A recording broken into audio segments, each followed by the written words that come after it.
Hello everyone, and welcome to Things Involving Me / Random Thinkie Bits.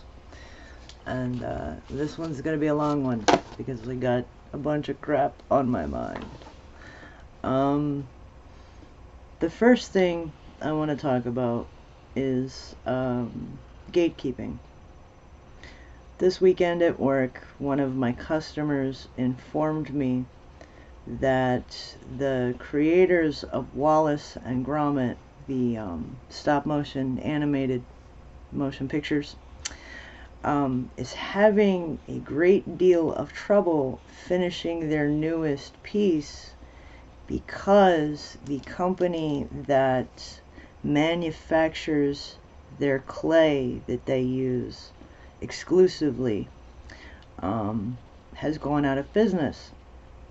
And there is nobody else in the entire world that has this formula or uses this process to make this clay.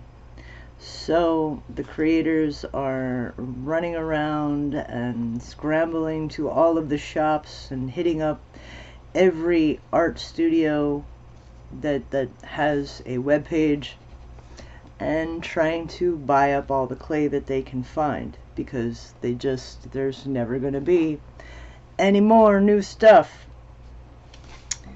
And yep, so that yeah, gatekeeping.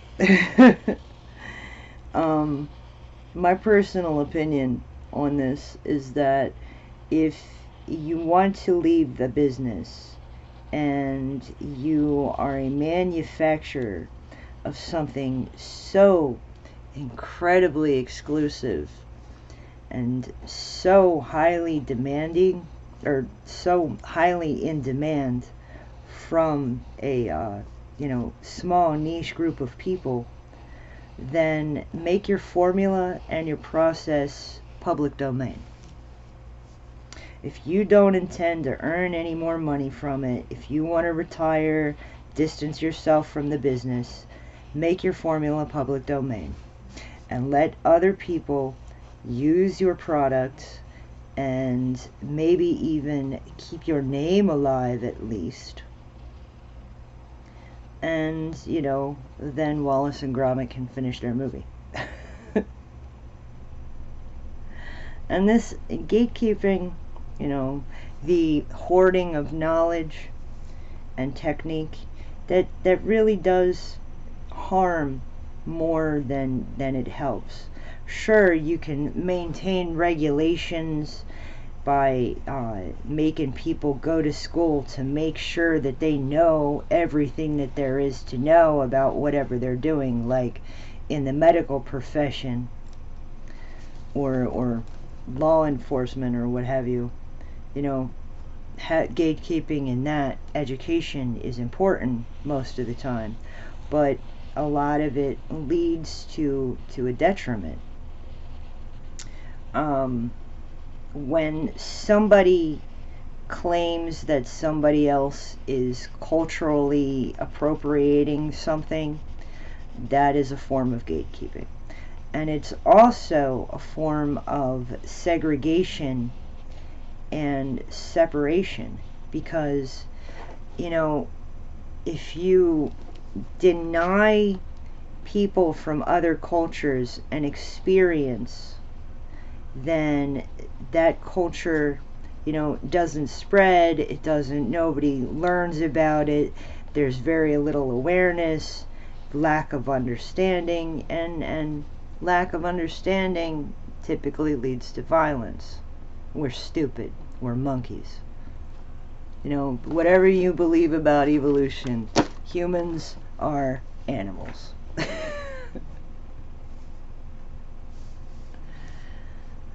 And we act accordingly. And, yeah, speaking of acting accordingly, the concept of toxic politeness is coming up a lot lately in my everyday life.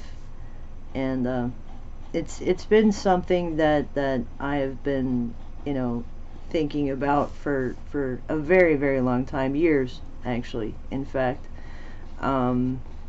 Ever since I saw the collaboration iDubbbz did with the high school kid and the Rice Krispie treats with the sawdust in them, that changed my perspective and how I deal with people and how much shit I am willing to take from people who are aiming to make me eat sawdust in one way or another. Yeah, we're taught from a very young age and all throughout our institutionalized learning to be polite and to trust the authority and to trust the rule makers and the lawmakers and the folks that set the guidelines. We're taught to lay our full trust in them because, after all, they have our best interests in mind, and they're not at all out to earn their own money and make their own name and, gain power over weaker minds. Not at all. Nope. So, yeah, I'm not impolite. I still say please and thank you, and I ask people how they're doing and tell them to have a nice day. But if somebody asks me to critique them or asks me for my advice, I give it to them, and I don't sugarcoat it, and I don't lie, and I don't play the game of toxic positivity where you can't say anything negative because it's bad and it's mean and it's horrible and you're hurting somebody if you're negative to them, even though that negative thing will help them grow and be a better person or a better artist or just generally, improve their life. So I'm not a polite person. I will not tell a person that they look good when they don't. I don't tell a person their food is delicious when it is not. And I don't allow people to waste my time, invade my space, or make me uncomfortable when I don't have to be responsible for them. Like that old geezer that kept bothering me in my shop for months with the colostomy bag and telling everybody about his prowess with his wives. Anyway,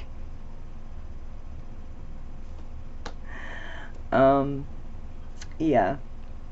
So, another thing that I think about a lot, I watch a lot of Amberlynn Reid, and I've already fallen off the wagon. I made that whole thing last week about, what was it? No, it was 2 weeks ago, about me giving up on her and not fucking putting my energy into her anymore, and I fell right the fuck off the wagon. I surely did. And it's because I really love reading her comments section. I think her comments section is wild, and it's not the hate comments that I enjoy, because those are kind of fucked up. People telling her to hurt herself and whatnot, and not many people do that.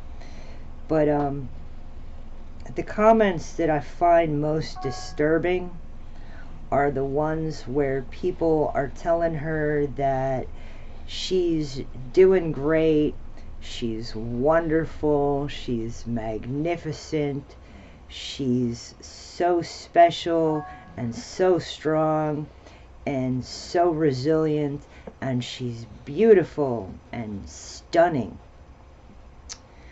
And it's insane. Those comments are the ones that I pay most attention to, because I really want to know.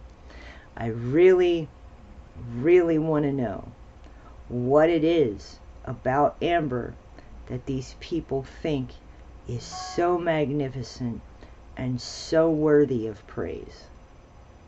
Because I just don't see it. I don't see it at all. All I see is a very large, mentally ill woman feeding her addiction and banking on it on the internet all day long for 10 years straight.